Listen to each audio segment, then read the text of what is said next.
Okay, morning everyone. Welcome to the Business Recovery Support Workshop, organised and delivered off of Mole Valley Council. We're going to have an interactive session today, so as much as possible we'd like to see your faces, we'd like to see your microphones on.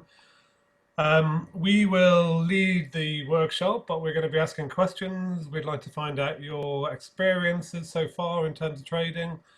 We'd like to find and discuss any issues that you may have been coming across already. And then hopefully we can give you some ideas as to things you can try, improvements you can make, things that have worked elsewhere that other people have done that we've seen quite successfully. So we want to keep it interactive. There's no wrong answers. If you've got anything you want to say, please feel free. It's a safe space. If you've got any questions as we go through, please, I'll leave everyone's microphones open. So if you want to ask a question, feel free to interrupt. Mike, do you want to go to the next page? And then just to say, the session is being recorded and it will be made available after we finish this morning. We'll send a copy of the video to Emily. It normally takes about 2 hours for us to get the recording sent through from Zoom, and all the slides that we have, they'll also be shared as well. So again, if there's anything that we mention that you want to refer to later, you will have a copy of the slides. And also just to say that if there are any specific issues to do with your business that you want to discuss, if you don't want to talk about it in front of everyone, if you wait until the end of the workshop, we'll stay on the line, we'll stop the recording, and then feel free to discuss any issues, and if we can help, we'll certainly do our best. So that's enough of an introduction. So we're going to go straight into the introductions on the next page, Mike. And what I'd like to do, more for our benefit more than anything else, is if you are a retailer, can you just give me just a quick 10 seconds on who you are, what's your business, and in particular, what's your current trading status? So are you currently actively trading, or are you an F&B business about to hopefully start trading on the 4th of July? So who would like to go first? I don't mind. Yeah, okay, carry on. Yes, please. Thank you. May as well go first. I'm actually, I work for myself as well as being Director of Marketing for Mole Valley Chamber. Okay. But I'm here today because one of my clients is Cool Quick in Leatherhead. So this is highly applicable to that business there. So in terms of trading, the main printer has remained trading throughout.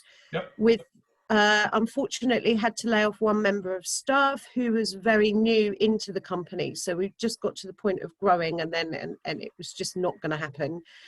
One member of staff is furloughed, and we are at the point now of needing to bring that person back on the part-time scheme. And actually it would have been so much more beneficial if the part-time scheme was activated now rather than in July. Yep. So he's remained closed for members of the public but been printing throughout, and he's now open, so one in, one out at the counter.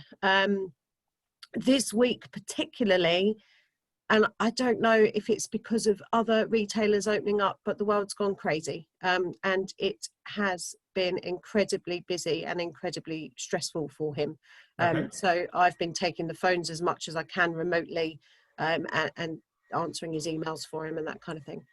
Okay, we're going to come on to exactly that. How do you manage peak periods? How do you manage busy times? What can you do to try and control demand? So yes, for sure. Great. Mina. Hi everyone. For the ones I haven't met yet, I am Mina and I am the baker at the Village Cakery.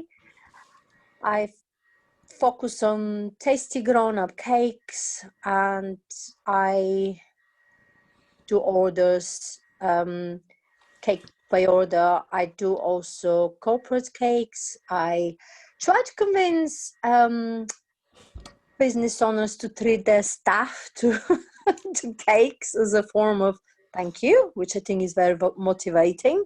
Absolutely. And it's interesting what happens when there is tea break at work, but when tea break comes with cake, it's like somebody's put on the lights. People get really animated and cooperative. It's amazing. And also, I do take part in the Dorking Artisan Market, which I really hope will reopen this summer. That's me. Excellent. Mina, sorry, Mina, do you have premises that the public come into, or do you? No, not yet. And I'm not very sure that's the way for me. Okay. But no, I don't at the moment. It's from my village kitchen. I bake and I sell. Right, but at the artisan market, you're customer facing, yeah? Yeah, it's I love doing the artisan market because I meet my clients, I meet my customers, and because I have interest in, I do all the classic cakes, but I have interest in unusual recipes as well. So I always include something new, and people feel much safer to buy a slice rather than a whole cake. So yeah, it's an experience for me, and I think for people as well. And yeah. Okay. Okay, brilliant. Richard, are you a retailer or do you work at the council?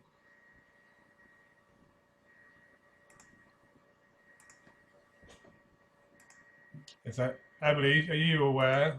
Yeah. So Richard Green is our senior economic regeneration officer. He's also having some building work done at the moment, so that's why he's not turning on his microphone, because it's very noisy. Okay, fair enough. Yeah, but he's here to meet the businesses and hear what you've got to say as well. Thank you. Okay, brilliant. And sorry, Mike. Just last thing. Just everything we say is meant to be. If you've got any fellow businesses, if you've got anyone who couldn't make it today, send them the recording, send them the slides. We're happy to answer any questions. You've got our email address. If there's questions that people are asking which you can't answer, just send them through. More than happy to send them. So. Right, Mike, I'm now going to be quiet. Over to you to talk about today's workshop and get on with it. I was just going to ask one last question. Whilst Jackie hasn't got access to video or audio, what's Jackie's business? Just to make sure I can.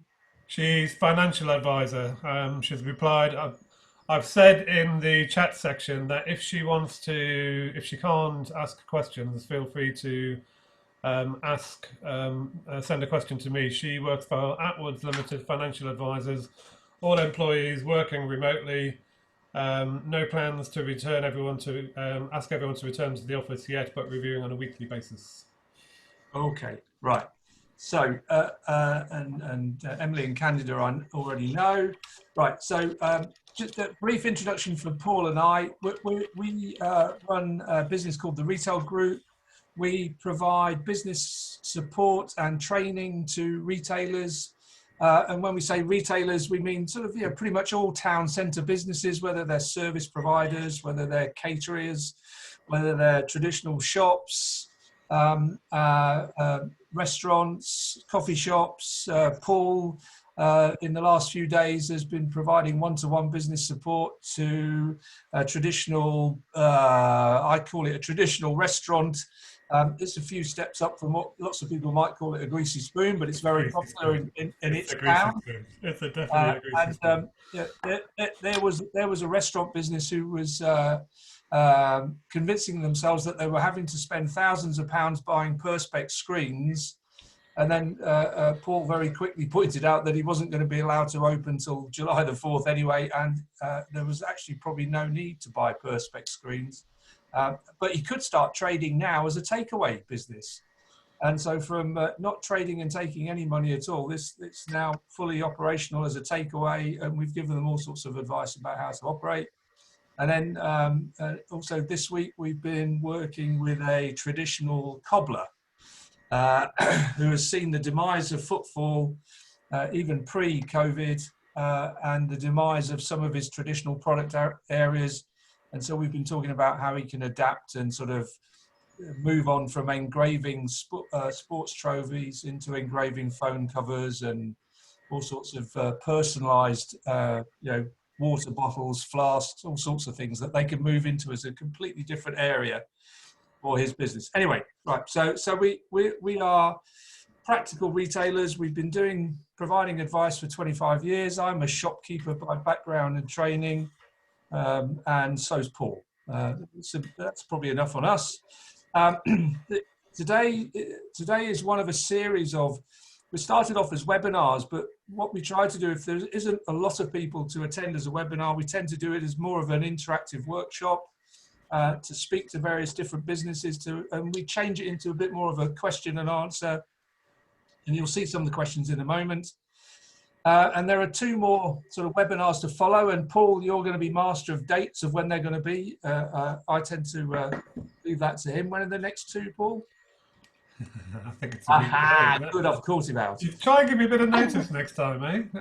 I'm pretty sure it's a week today. Let me just. Oh, yeah, I know the answer to that. So we're holding them 3 consecutive Thursdays. Fantastic. Right. Next Thursday, 25th of June, 10 o'clock, and the following 2nd of July, 10 o'clock as well.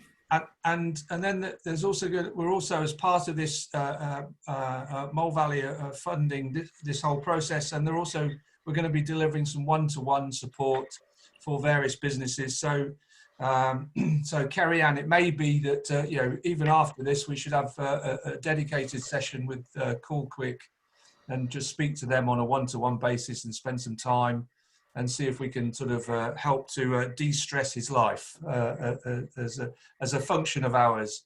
So, you know, and all of that one-to-one will be available from Mole Valley, and it's probably best to contact Emily first, and then she'll put us back in touch with you as a way to go forward with that.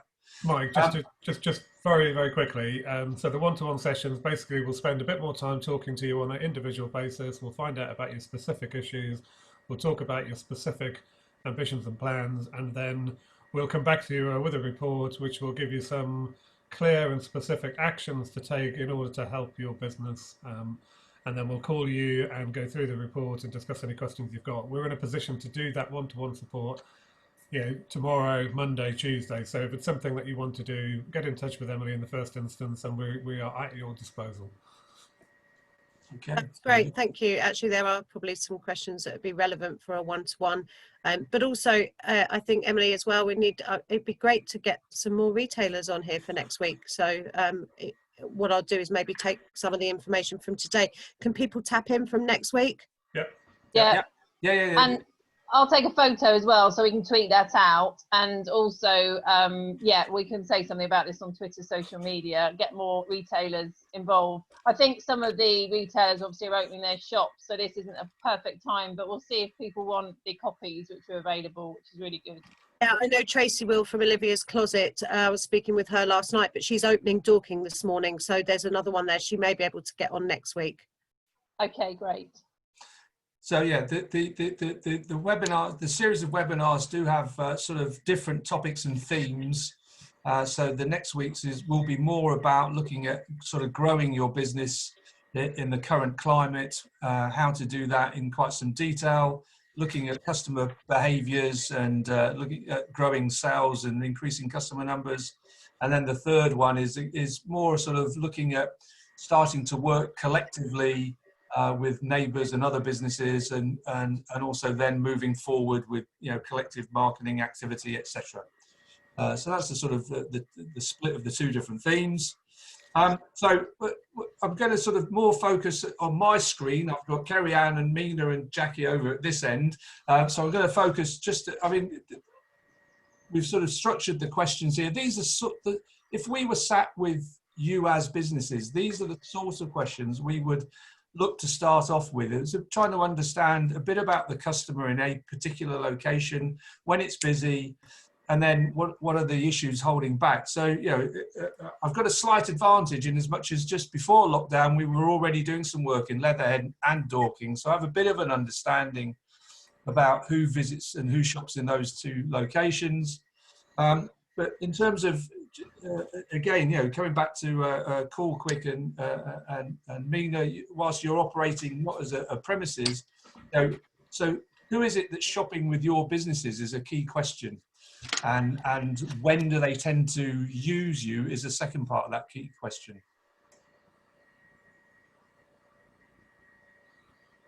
So, sorry, Kerry, yeah, go back to the Call Quick, you know, type of customer.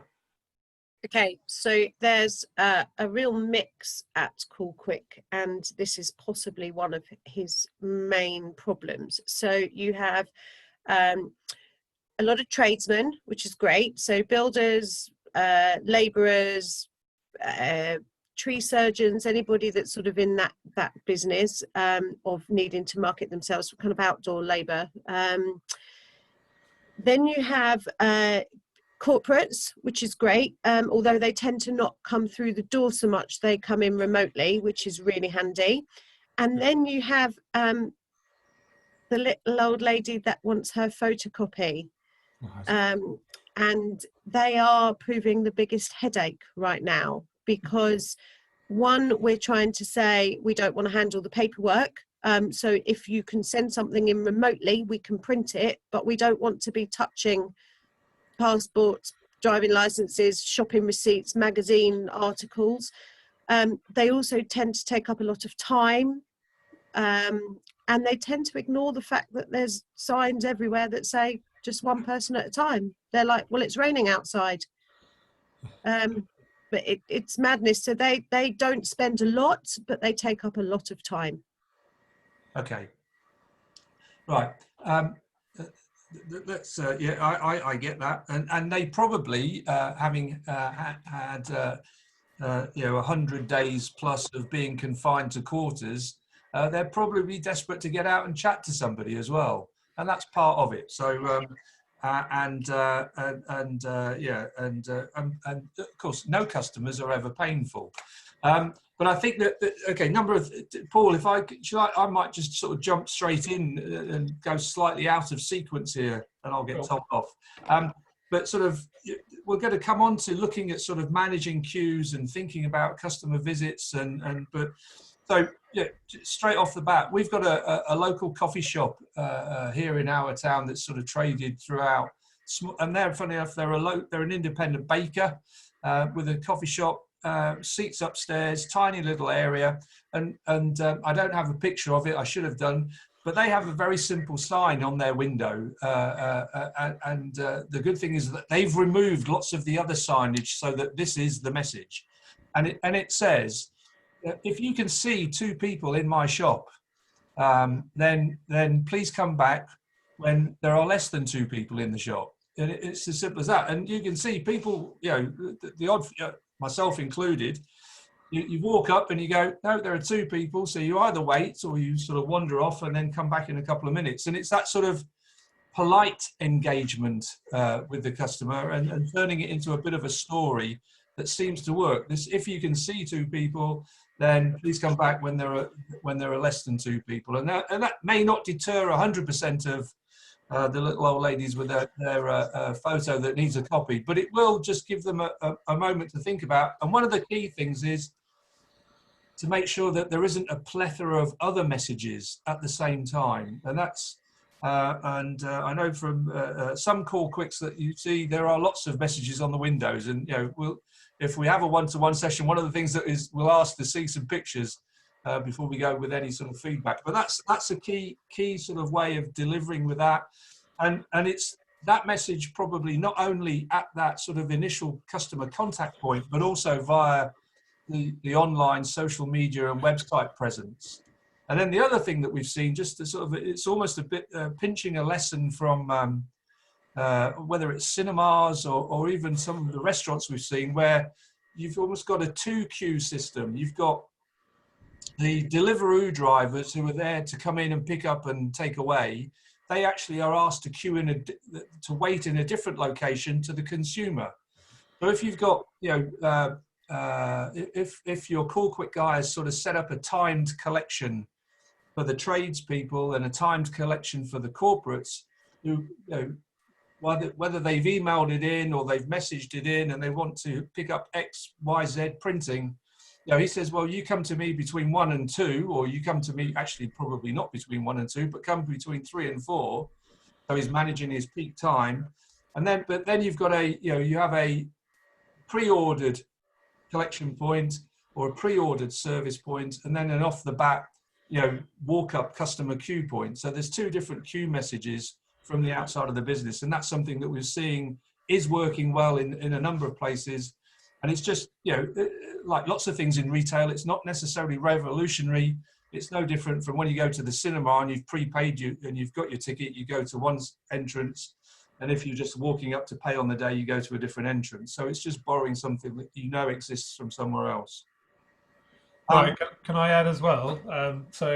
Similar thing, my local coffee shop has a queue. They've gone from what was an eat-in cafe business to a pure serve-over kiosk business. So they had their counter at their front window with a well-managed queue.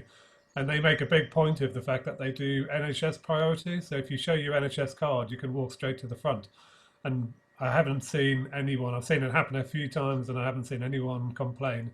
So you could have, it's about queue management. So you have domestic customers and business customers on one side. And you even publish that, this hour, as Mike says, is business priority, this hour is domestic priority. And then the other thing you could do is even take a lesson from the supermarkets, which have the first hour as being elderly customer and vulnerable customer priority. So again, you try and get the old dears to come between 9 and 10 in the morning, so you know that you're just going to have a bit of a painful time. And then one other thing that you could think about is there's a bit of confusion about whether you do or you don't have to take cash. To be clear, you have to take cash if a customer wants to pay cash. And the reason why that story is relevant is because you're not allowed, that comes under the Discrimination Act, and you're not allowed to discriminate against anyone if they don't have any cashless facilities. So what the government recommends in that case is if the customer insists on paying cash, you have to take it, take the cash off them, put it in a bag, stick it in a drawer for 72 hours, and then obviously it's fine to use. So again, with the elderly customer, you could have a drop-off facility. So bring your passports, but there will be a 5-day turnaround because we do have to quarantine everything. So again, it's just about sort of managing that sort of queue in advance. That might manage, yeah, that might help that situation actually, to quarantine items. That would put them off. No. I'm not trying to put them off. I'm trying to manage their needs. If you were in there, you'd probably want to put them off. Yeah, but the time slots is a good suggestion actually, because we did this initially. I had a marketing campaign for them we provided some free patterns for scrub sewers for the NHS, but unfortunately it went viral, and it was a bit of a headache to say the least, and it was brilliant for him. We've picked up so many new clients from it, but we had to do, as well as doing the deliveries, we had to do queue slots and times and book them. So that might be, I know he's trying to get a lot of builders to go in at 7 o'clock in the morning before the normal shop opens, but yeah, that's useful information.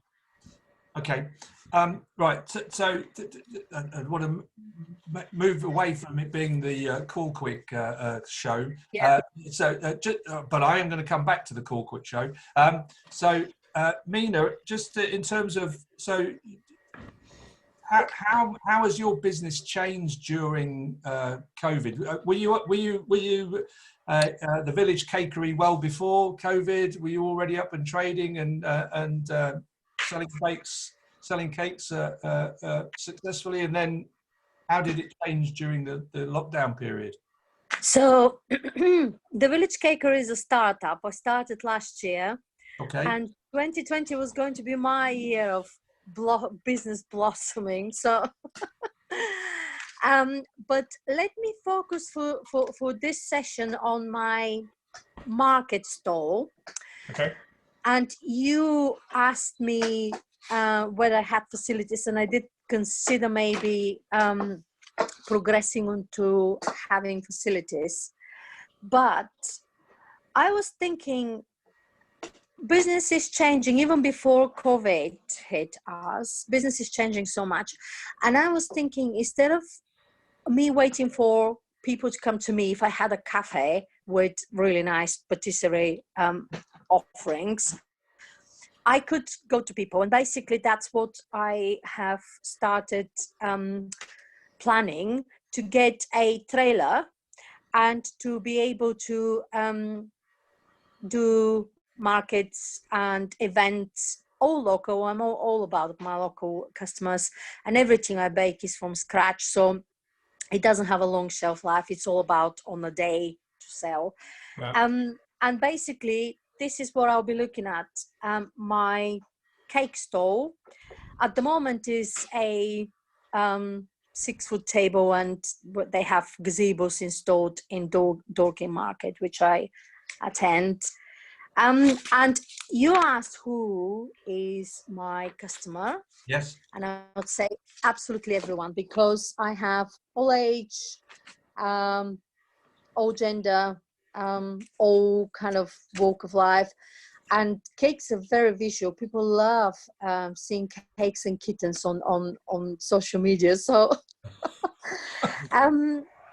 about the elderly customers, they do come and they do like to have a chat, but I actually enjoy talking to them. And I think as a society, we have we have forgotten a little bit our duty to elderly. And yeah, I think we should accommodate them as much as we can, because they've given us so much already. So we owe them back. And I do spend time talking with them. I often give them samples, and they love coming. So yeah. Okay, so Okay, Mike, sorry, can I do this, because I've got a really good story? Sorry, Mina, as Mike was probably about to say, we do lots of work for market traders. We are the leading markets consultants in the country. We help market traders individually, and we help market operators deliver stronger markets. As part of that, there's an organisation called the NMTF, National Market Traders Federation, and they represent basically the interests of market traders nationwide. They've got about 20,000 members. About 4 or 5 years ago, Mike and I were involved in a mentoring scheme. It's a new scheme that was designed to help traders become market traders for the first time. And as part of that, they secured some funding to pay for a bit of Mike and I's time and some of our consultants to act as mentors. One of the businesses, I had 7 businesses. One of them was a young girl who had a passion for brownies. She wanted to become a market trader, and in fact, she wanted to go straight in and open a shop. She became one of my sort of apprentices, as it were, and she went from having an idea to she's now got 3 shops. She wanted to open a shop straight away. I managed to say, look, get your product right, get your marketing right, get your customer service right. When you've got the right product, go to a market. When you've got one market, go to another market. When you've got to another one, make your mistakes earlier in when you're early doors while your cost base is quite low. After that, you can then look at wholesale, start supplying other cafes, other businesses. And then gradually there was a sort of a managed growth process. So by the time she did open her first store, she had a fantastic product. She had over 1,000 followers on Facebook at the time. She had brilliant reviews, brilliant reputation. So when she did finally open a shop, it's gone from strength to strength, the first one. So it's a gradual process. So do the one-to-one, and there's so much we can give you. If you want to have a look at her business, she's called the Southeast Cakery. Southeast Cakery. And I'm more than happy to put you in touch with her.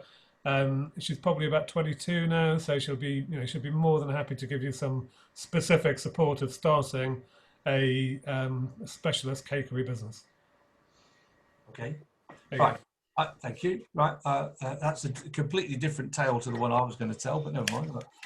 So I tell you what, I'm just conscious of the time, and I'm now that if Mina, with you thinking of sort of going forward to having some sort of trailer or mobile shop, and Kerry Ann, Paul, quick. I'm going to move on to just quickly touch on safety in terms of it's become an absolute essential for any business that's operating at the moment, and we've delivered this workshop in a number of other locations, and it's interesting some of the feedback from the businesses. So it's essential for your business to look and feel safe, almost to the point when the customer walks in, they just go, oh, that's okay, I feel comfortable in here. So everything from having that sort of fundamental risk assessment poster, which is available from the government website. Actually, I don't know, Emily Candida of Mole Valley, have you created your own branded version with the Mole Valley Together logo? Have you done that? I don't. It's the COVID-19 trading safe poster. We've got an example in here, and there's a link at the end of we the haven't created presentation. our own branded one, but we have printed off a number of the posters and have been giving them to businesses, because I think a lot of businesses don't necessarily have a great printer or a printer at all. Mind you, they could go to Corporate. Ariane has. But no, we haven't done our own branded one yet. So that's the sort of we've got the link to the right page on the HMG website, and Candida and Emily can have them printed off. But everything from that sort of basic statement that we've done the check, we've done the risk assessment, we've done, we've our staff are trained to be safe. We want you to be safe. So all of that side.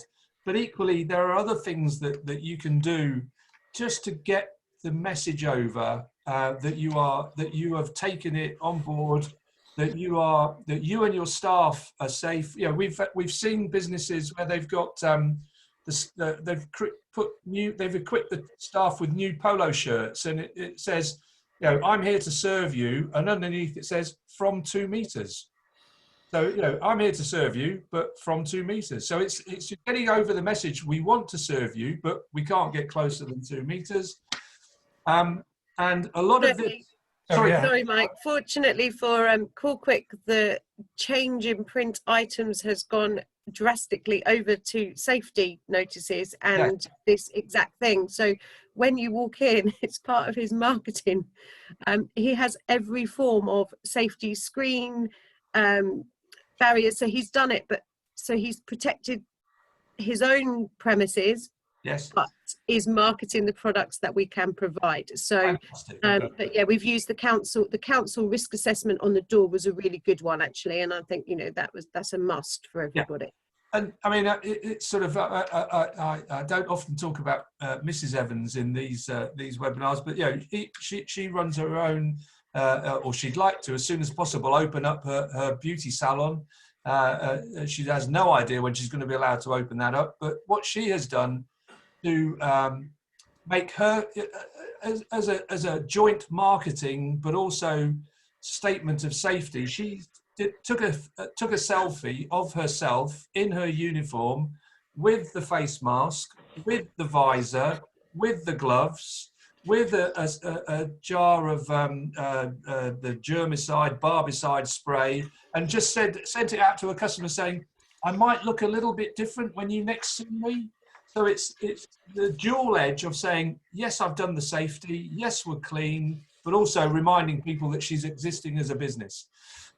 Paul would say that the other thing is that the vast majority of this sort of fundamental safety equipment doesn't have to be expensive. You can, Paul, what's your, you've done the homework, you can get this for... You can get all of this apart from screens for £25 in your local supermarket. You've probably got most of it at home and you're probably using it at home. The key thing for any other businesses listening is this is all recommended. None of it is mandatory. You don't have to have plastic screens. It's a recommendation. The only place you're going to need that is at the till point, at the serve over transaction point. And that's only if you can't do social distancing. If you can keep a 2 meter gap, you don't need a plastic screen. So all of this is really, really accessible and cheap. In terms of signage that businesses need, I mean, and we can all bang on about the safety signage, but I'm the commercial beast that says, don't forget there's some sales related signage that you need to be doing. So be clear about when you're open, be clear about this customer service method that you're employing, particularly if it's different to normal. Be clear about the routing. If you've got a one-way system, be clear about that. There's also, you need that reminders in store. And actually, one of the pictures, Emily, that you sent us, which we'll show in a minute, I think is a great example of that, just reminding customers. So I'm going to keep going. Black Dog Gallery, right in the bottom here on the table. We would be grateful if customers handle the merchandise as little as possible. It's just a nice, polite, friendly way of reminding people, and then, over on the side here, the blackboard, right, we're now open these days, these times, we only want to take contactless, one customer at a time, please, just simple messaging. Probably, it doesn't have to be produced to the most professional of standards, but actually this is a very tidy looking sign.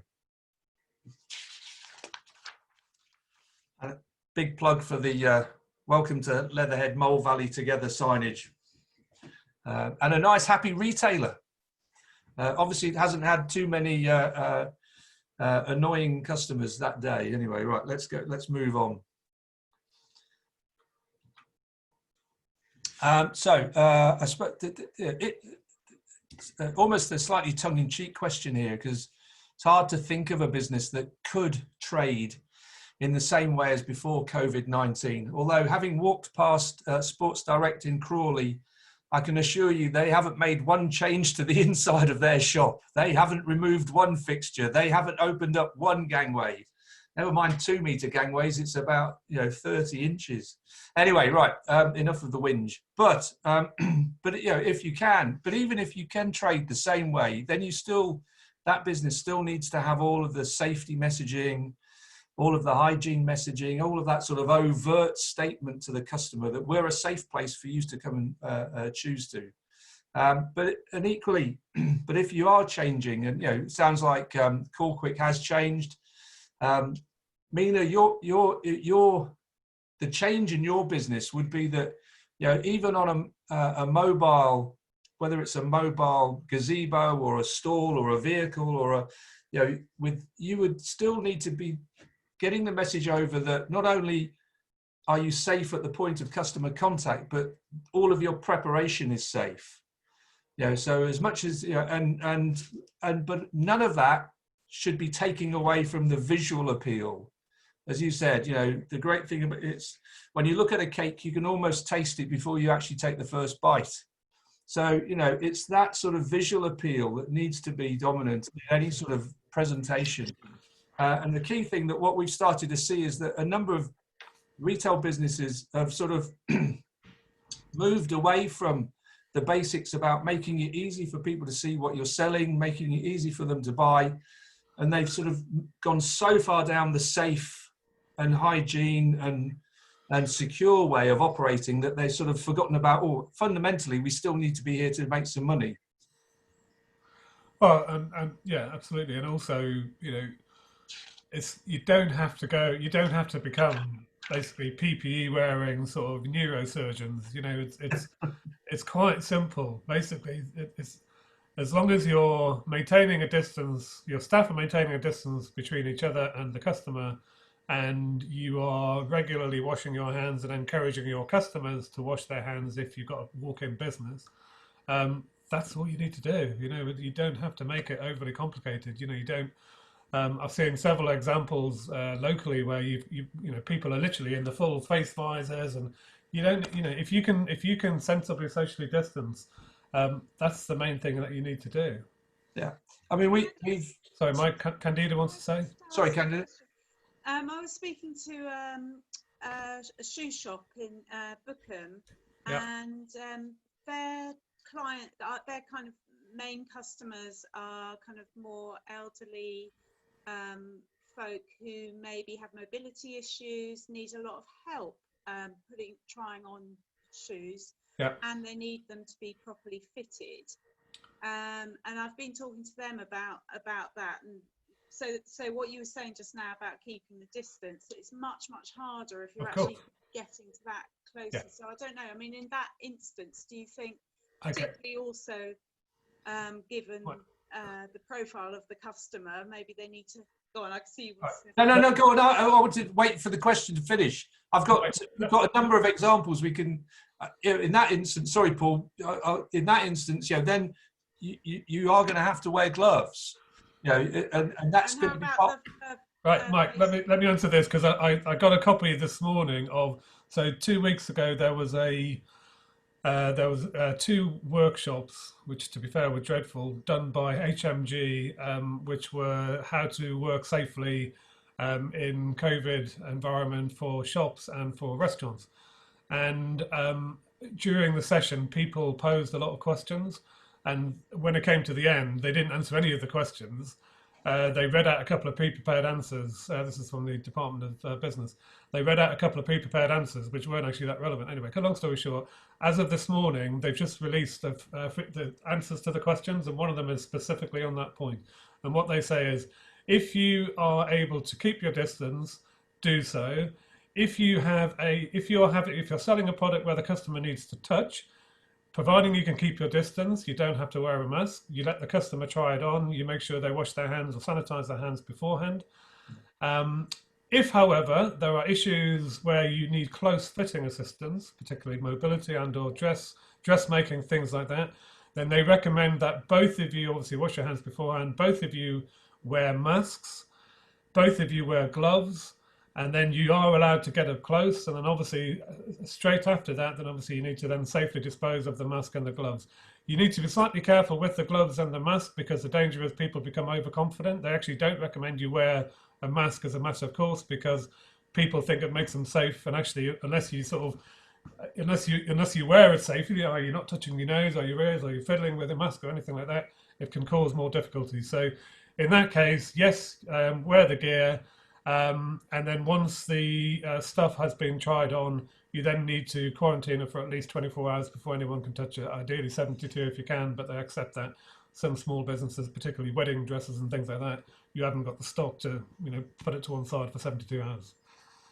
Well, can I just pick you up on that? So I think that the working safely guidance now says 48 hours. It was saying 72, now says 48, I think. Okay. And then the second thing is, be really useful to know what you were referring to. Was it a new FAQ sheet? Or something? Yes, just come out today. Yeah, I'll share it with you. And again, if you want that business to be subject to a one-to-one, more than happy to do that. I would really hope they would take it up, because they wouldn't. I think they would really appreciate it, actually. Okay. Yeah, really good report, no cost to them, and it will have literally scores of recommendations as to how they can operate safely and increase their business. Okay, lovely, thank you. Actually, Candida, you've just prompted a thought in my mind. Is maybe if there are particular businesses that you think should go have the one-to-one, rather than wait for them to contact us, what about you giving us their details and we'll contact them? Okay, I think that might be a good way forward. Okay, lovely. The other thing with shoes, I think you can actually spray shoes. I know some of the big sports shoe retailers were thinking about spraying them as part of the sort of quarantine. I don't know, with a disinfectant spray. I've made a note here to go and find out where I've actually seen the video clip of them doing it. So anyway, right. I know what they're doing. Some of the clothes shops. I think Carrie Ann or Mina mentioned Olivia's Closet. I know Tracy is intending to steam clothes. I don't think you can do that with shoes though. No. But that's and I think, but coming back to the point, so you can deliver that service, and equally from other workshops, we've had a very long-term established hairdressing salon in one town that clearly has a massive clientele, hasn't opened yet because they're not allowed to, but as part of their reopening plan, they are planning to give everybody a mask, but they're actually going to have the mask branded, so that if the customer then keeps it, it's a sort of the old-fashioned carrier bag branding, about in part promoting your business. And they're going to, but they're going through the whole explaining how it's different. I think the other thing is this whole thing about the businesses and their operating model. If you do this the right way, you can spread the peak period. If you can say, well, we know that if your client base, your client base is in a certain demographic group structure that they need more time, and they enjoy that more time, then you can actually sort of move the whole thing to more of an appointment-based type business. so that you're giving people, you know, time to come to you, and then that also builds in the time. You know, the top question on this slide about should I close for short cleaning and replenishment. That's another message that we're seeing in some businesses. That sort of, again, it's sort of re-emphasizing and restating this thing that, you know, we're on top of this cleaning, that we actually will close, you know, for the, you know, every couple of hours just to make sure we give the place a clean down. And the flip side of for any retail business is not only the sales out, but it's the deliveries in, and thinking about that and how you manage that delivery process, and also how you minimize the contact. You know, some businesses, you know, where they're focusing on just selling their best-selling lines, the key revenue drivers, instead of sort of maybe reordering those every 2 to 3 weeks, they're actually reordering enough stock to last 6 to 8 weeks. They know it's a best-selling product. They know it's something they're going to consume a lot of. So they're minimizing the number of times those products get delivered into them.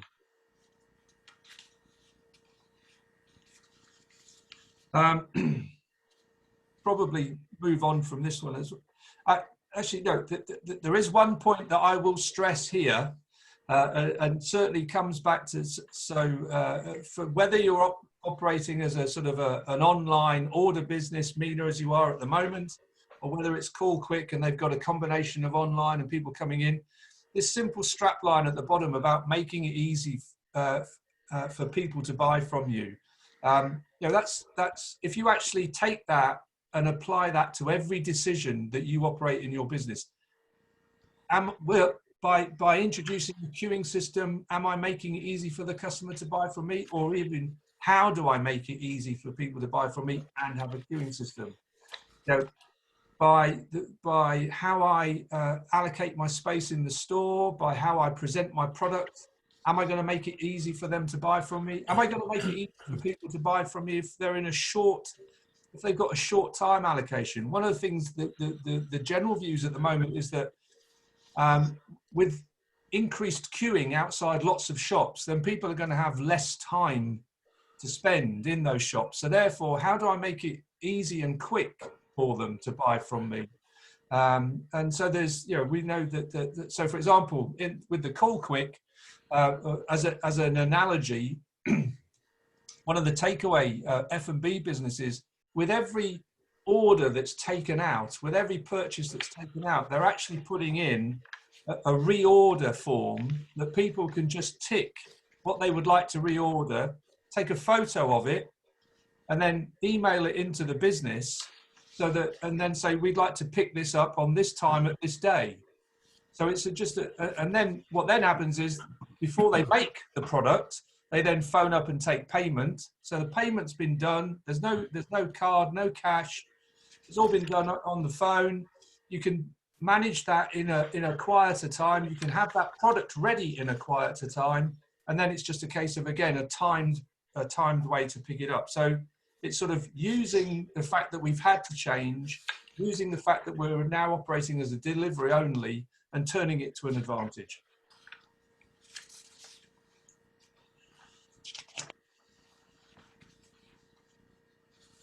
I think we've covered this. I would move on. I think, you know, everyone knows what they need to do now in terms of managing their stuff. Right. Okay. Probably almost, because we're going to talk about growing a business next week. Yeah, I was going to say, go on to that slide. Thank you. There you go. I think this make it easy to see, easy to understand, easy to buy.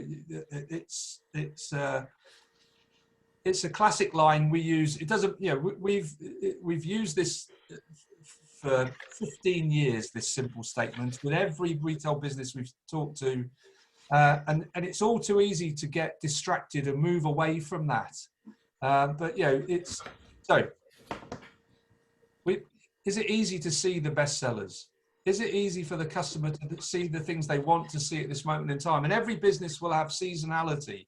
You know, Mina, you'll sell different sorts of cakes in the summer to the cakes you're going to do in the winter. You know, Call Quick will have different customer requirements in the summer to what they do in the autumn, whatever it may be. There'll be seasonality. So those seasonal messages are things that, on those seasonal products, are the things that people need to see at the moment. You know, so if you've got a queue outside your window, what's in your window? You know, what are you promoting in the window? And actually, is the queue blocking it to people walking by? Or should you be using the higher part of the window for your promotional messages, whereas normally they'd be a bit lower? But if you've got a line of people blocking the lower part of the window, then you might need to go up a bit and then use the lower part of the window to sell to the queue. So you know, treat your window in two completely different ways. You know, easy to understand. You know, it's, if you've changed your business, then you need to remind, you know, you have to spend a bit of time educating the customer about how it's changed. And that education, you know, nowadays it's far easier to make those changes to your social media, your online information, to the basic understanding of your business. It's easier to make those changes, you know, and they're minimal cost, you know, minimal cost to adapt your online and social media activity. You know, this whole pre-ordering is, whilst it's sort of, you know, we understand it from being part of the food and beverage and the hospitality sector, but actually it can be an asset for so many businesses. Emily, I think I've already told you about my local fruit and veg guy that sort of, you know, at the start of the downturn, you know, whilst he was still an essential business, completely changed his business model from having a huge market stall where people would go up and they'd pick their own product, put it into a basket, hand it over to him.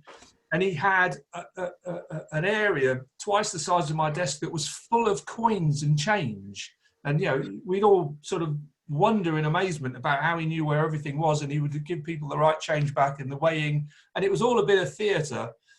That model went out of the window. He changed to, and most people in those days would spend 3, 4, 5, 6, 7, maybe £10 with him. He converted his business model to selling £20 boxes of fruit and veg. Right? Or you couldn't pick a thing. You just went up and you bought the box. And by the way, when you got it home, it was such good value for money. But that's now all he does.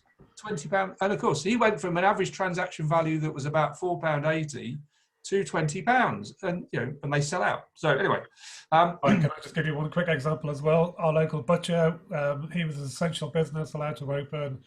The queue was over an hour long at first when it was difficult to get any food. So what he's done is he allows pre-ordering. He encourages you to pre-order. It's now got to the point where on a Saturday you can't buy more than 4 items, which normally you'd think you'd never do that as a retailer, but actually what it makes you do is put your order in the day before. So you order your stuff the day before, you turn up, you still end up buying another 3 or 4 things that you weren't expecting to buy. And he also does delivery of his best-selling items. So you can't get the full range. He's got a predetermined list of 10 products. You can have, you know, a kilo of sausages, 4 steaks for whatever it was, 35 quid, ribeye steaks. So again, he's just thought, right, what do people want to buy most? How can I make it as easy as possible to sell those and pick those up? So I like this. Focus on the art of the possible. You know, it's all too easy to go, oh my word, you know, things have changed and we can't do it. So here's a pub. You know, Joyce is a pub. That's all it was before. It was a pub, but they recognised they had bread suppliers. They recognised that they bought stuff in to make in their pub food, and they just said, right, okay, we can't have people in the pub, but what we can do is we can turn our pub into a kiosk, and we can have almost a counter that faces out onto the table. And whilst we're doing that, we can also allow people to order takeaway beers and wines and ciders, etc., etc. So, you know, go on to the possible, you know, small local coffee shop. Just reminded people we're now open for takeaways, and we'll have a celebration about it.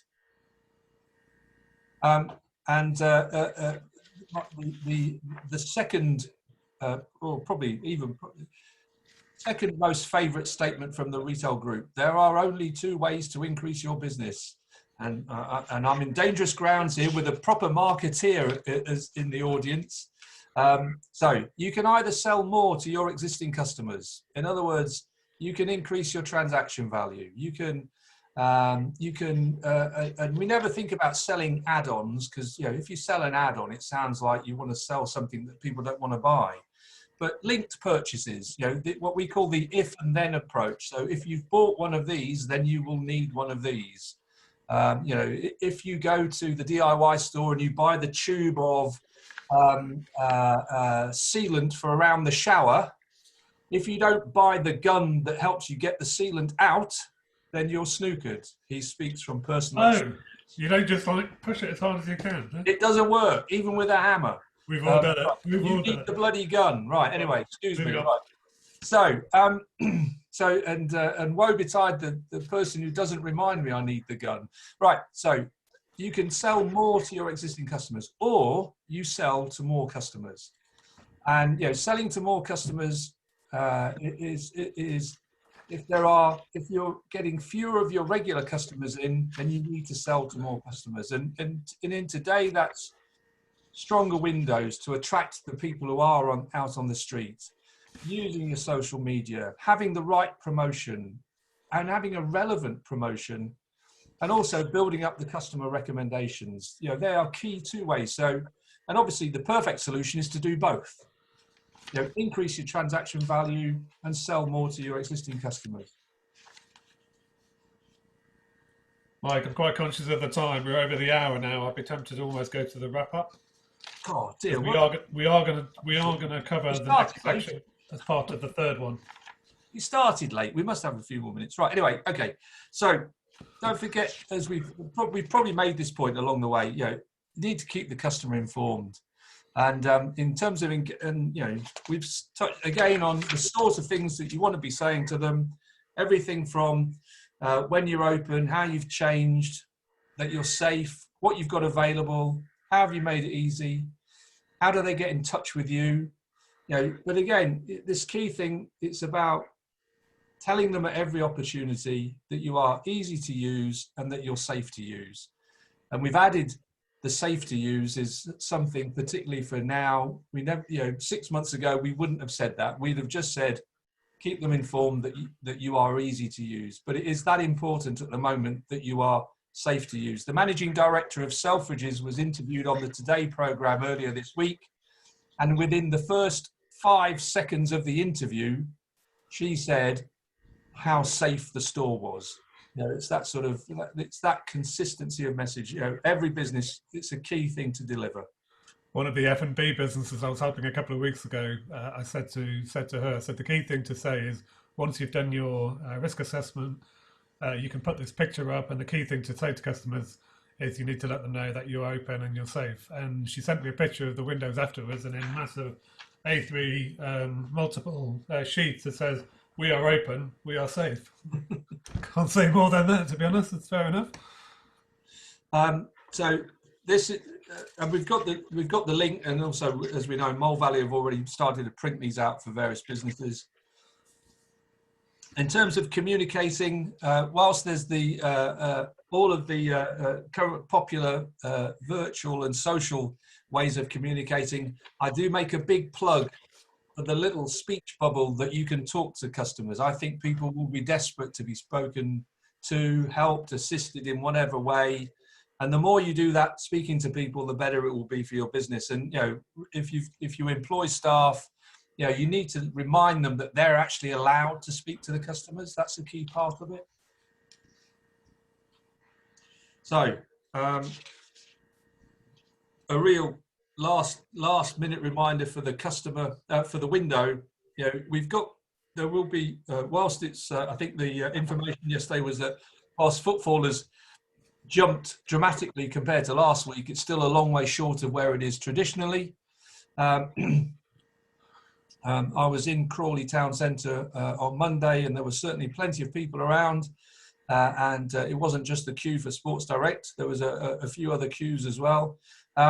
You know, it's a really important time to move your product closer to your window. And if Mina, if your window is a virtual window online, then you know you've got to move those cake images and cake pictures much closer to the screen. You know, really make those as tempting and as impactful as they can be. You know, it's the key thing is, you know, it's getting over the current product offer, the current promotion, confirming that you're safe, Having that impact on people pass by. One of the easiest things that we do with lots and lots of small businesses is we say, and so you're happy with your window? Yeah. Go and stand outside and see if people actually notice it. Just go stand the other side of the road and watch people walk past your shop. And if they don't do this as they go by, then your window hasn't got a great deal of impact. So it's as simple as that. Just watch people walking by. And then really, now is the time to make it clear that you're open and that you're easy to buy from. And whether that's on your social media, stating what times you're open, that you're open, whether it's big and bold in the window, reminding people that you're open, if you're open and available. And even if, on the virtual village cakery, again, reminding people that you're open for business and reminding them of the reasons that they choose to buy from you. There we go. Okay, Mike, I'm going to keep the webinar going, but I'm going to stop the recording. Okay. So I'm just going to say thank you very much, everyone, for joining us. Hope you've found today's session really useful. The video will be available from Emily. All the slides will be available as well. Good luck for the future. Do the changes you can. We're all in this together. There's lots of support available. And come and join us next week for webinar 2. Thanks very much. Goodbye.